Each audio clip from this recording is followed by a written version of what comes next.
Oke, Assalamualaikum warahmatullahi wabarakatuh. Waalaikumsalam Waalaikumsalam warahmatullahi wabarakatuh. warahmatullahi wabarakatuh. Selamat siang semuanya.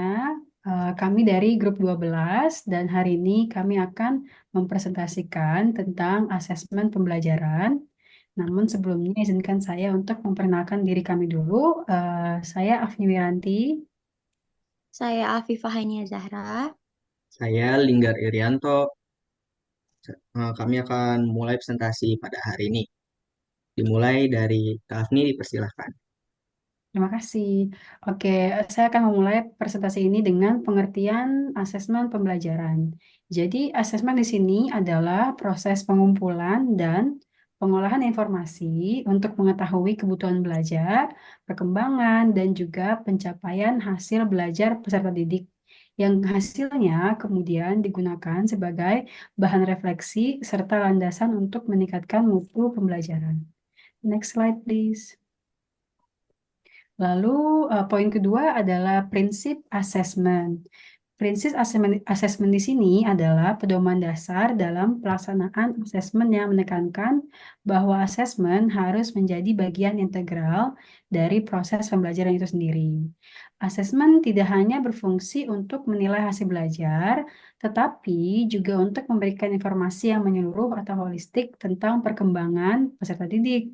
Selain itu, asesmen juga berfungsi sebagai umpan balik yang berguna bagi guru, siswa, dan orang tua atau wali guna memperbaiki dan meningkatkan proses belajar mengajar.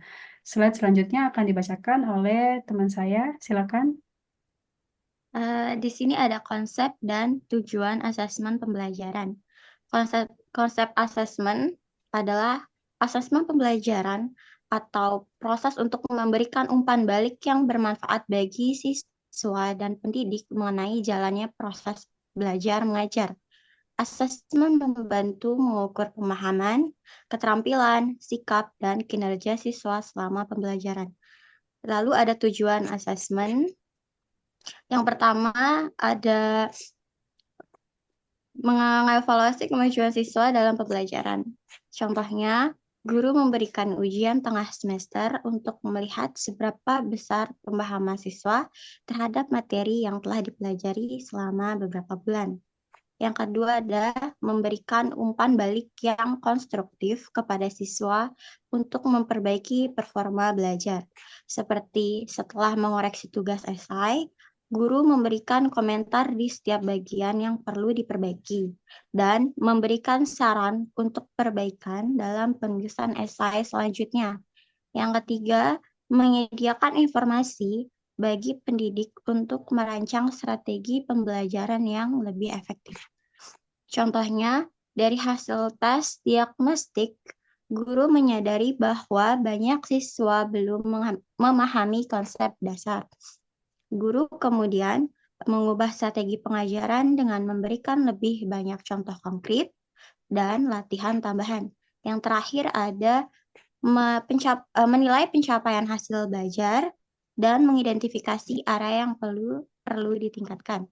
Seperti contohnya, setelah melihat hasil ujian akhir semester, guru mengidentifikasi bahwa banyak siswa mengalami kesulitan dalam soal-soal berbasis analisis, sehingga guru merencanakan lebih banyak aktivitas pembelajaran yang berfokus pada pengembangan keterampilan analitis.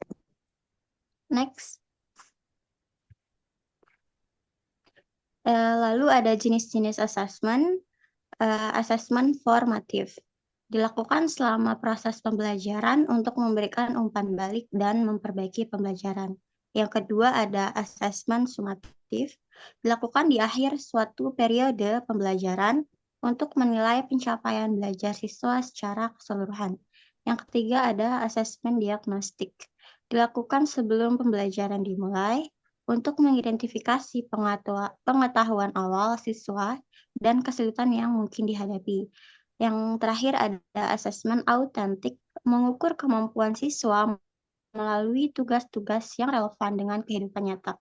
Selanjutnya dijelaskan oleh Linggar. Baik, kita masuk ke langkah-langkah asesmen pembelajaran. Yang pertama, kita itu harus menentukan tujuan dari asesmen. identifikasi apa yang ingin dinilai dan mengapa. Kemudian, kita harus merancang instrumen asesmennya. Pilih atau buat alat asesmen. Bisa dengan kuis, tes, observasi, portofolio, dan sebagainya. Disesuaikan saja dengan tujuan dan kebutuhannya. Masuk ke nomor 3, melaksanakan asesmennya. Laksanakan asesmen sesuai rencana, pastikan suasananya mendukung.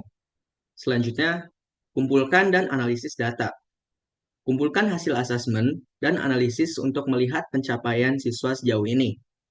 Selanjutnya, memberikan umpan balik. Berikan umpan balik yang konstruktif kepada siswa tentang hasil asesmen. Masuk yang terakhir, menggunakan hasil untuk perbaikan. Gunakan data yang diperoleh untuk merencanakan dan meningkatkan proses pembelajaran di masa depan. Selanjutnya kita masuk ke kesimpulan. Asesmen pembelajaran merupakan proses pengumpulan dan pengolahan informasi untuk menilai kebutuhan, perkembangan, dan pencapaian hasil belajar siswa. Asesmen berfungsi sebagai alat refleksi untuk meningkatkan kualitas pembelajaran. Oke, kita sudah berada di penghujung acara kali ini. Demikian isi presentasi kami pada hari ini. Semoga apa yang kami sampaikan dapat bermanfaat bagi kita semua. Terima kasih atas kerjasamanya. Selamat siang dan selamat beraktivitas. Saya tutup presentasi ini dengan terima kasih. Wassalamualaikum warahmatullahi wabarakatuh.